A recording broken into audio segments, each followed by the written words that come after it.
So, very good afternoon, students. Today we will be taking up internal security.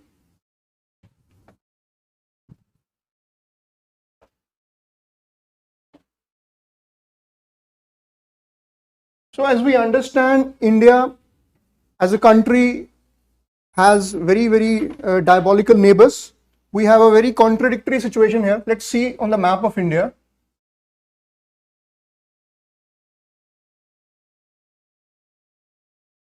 We'll quickly draw one just to make you understand. See, this is the north. In the northeast region, we have seen insurgency problem right from the time of we got independent. In this region, which was previously known as Nepal, now we known as the state of Arunachal Pradesh, and Assam, which forms a major part of the northeast region, it was infested with the insurgency by ULFA, United Liberation Front of Assam, independent. That's Ranjan Dayamari faction. We have another faction here, NDFB, that is National Democratic Front of Bodoland. So what the issue here is, in northeast, the major problems that we have been facing since independence, number one, we can say cultural consciousness. They have a unique culture, unique practices. For example, the headhunters of Naga headhunters. So what happened over the period of time, the development did not reach to the grassroots levels in the northeast. Secondly, we have development deficit. That is also one major problem. Also, we see in the northeast, there is this golden triangle. That is Laos, Myanmar, and Thailand. So what happens here? So let's give a context here.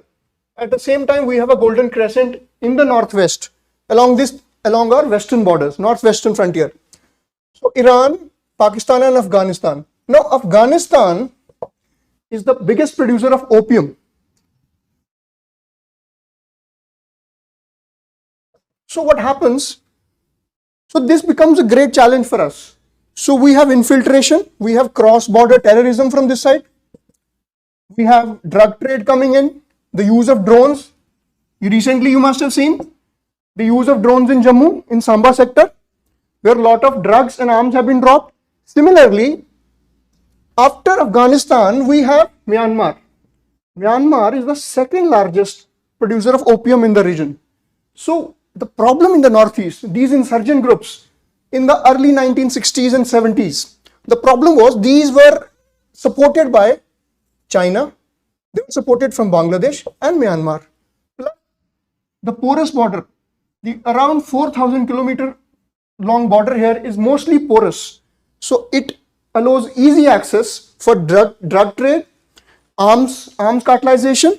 At the same time, we can see here that in Meghalaya, we have this Doki axis, and in Manipur. So these are the two major infiltration points. So what it has done, it has presented a serious problem. Now currently you are seeing in Manipur, there is a Kuki-Naga conflict. So recently the Chief Minister has also addressed about the problem of foreign hand. So we cannot rule out, but at the same time, there has to be a very calibrated approach for addressing the genuine concerns of the people. So I'm giving you a brief or rough idea about the northeastern security challenges. Now let's come to the eastern frontier. Now you have seen there is a small village in West Bengal touching Bhutan known as Naxalbari. So what happened in early 1950s and 60s under the leadership of Charu Majumdar, a movement was started because of the lack of development in these regions, which later came to be known as Naxalism, or currently we call it as left-wing extremism, right? So what happens is, later on there have been 3 to 4 phases of this movement, starting 1960s to 70s, 73, then 1975 onwards to 1994, and the latest phase from 2004 to 2015. So Charu Majumdar, he channelized the Marxist movement, this Naxalist movement, under CPI-ML, Marxist-Leninist. In 2011, so we could see that around 100 districts were infested in around 10 states from this left-wing extremism. And currently, the recent report by Ministry of Home Affairs has addressed that it has been reduced to around 38 districts. So there has been a marked reduction. So let us also try to understand which are the major areas that are impacted and what are the dynamics, key dynamics in this left-wing extremism.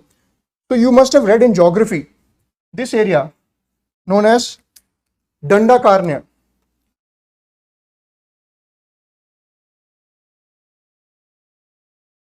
Right. So this straddles around 3 to 4 states.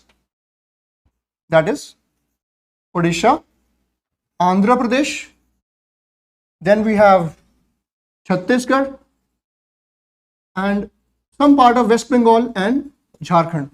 So the problem here is, this is a heavily forested area, number one.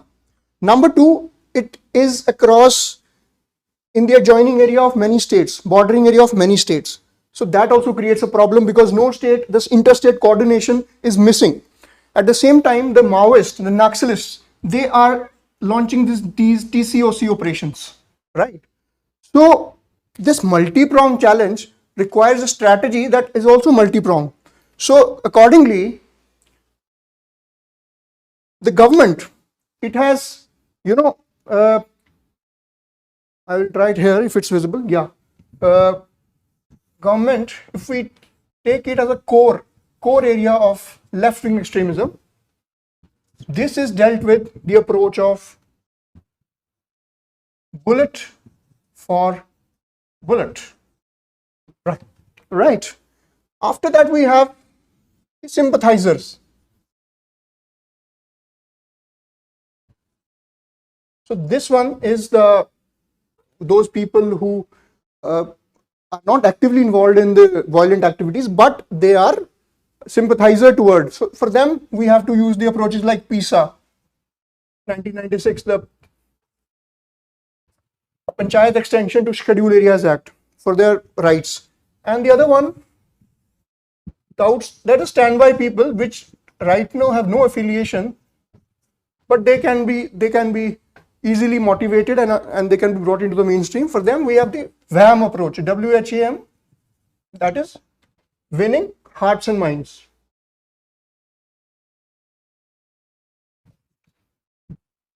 Right. So basically, the challenge here is, we have explained now. Now what if you go to the northwest region, we have this point NJ9842. This is where Siachen starts and India's control over, when India took over in 1980s, right? And this is again, we have seen Galwan intrusion here, Dolok Bay Goldi, Doklam incident here, and obviously we have Sir Creek here and other issues, consistent cross-border infiltration by Pakistan. So despite our efforts, the challenges still remain. We have recently seen the killing of 3 top security officers of the Indian Army and the Jammu and Kashmir Police. So what we need to do is, the government has taken multiple steps, particularly after the 2008 26/11 attacks. Multi-agency center was established, MAC, multi-agency center. So because of this, what happened? The cross-agency coordination was missing. So what it does is, Intelligence Bureau, the Research and Analysis Wing, the State Police, the Marine Patrols, that is the Coast Guard, the Navy, and the other border police stations, coastal police stations. We have around, I think, 120 something right now. So these cross-sectoral connections rather than these agencies working in silos. I think that is what is required for an overall better security architecture. So I believe this is just a brief overview of our internal security challenges that we are facing in the Northeast region, in the left-wing extremism, and in the Northwest region. Apart from this, we also face challenges here: piracy challenges, piracy attacks. We had this 2111 attack also, and since we have these sea lines of communication across the Malacca Strait, so the strategic presence of Andaman and Nicobar Islands here allows us to control Chinese dominance in the Indo-Pacific. As we as a country are trying to be the voice of the global south, so what it requires is we need our internal security is closely hinged to overall international security as well. So this maritime security, these inland security, as well as cross-border intrusions, drug cartelization, as well as organized crime, all these things are not unrelated. These are closely related, and if we want to resolve one issue, definitely it has to be a very, very comprehensive approach through which we can solve. So thank you. This is for today.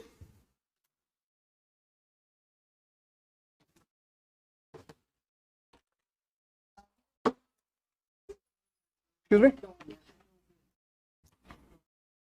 कितना time हुआ? कितना time हुआ?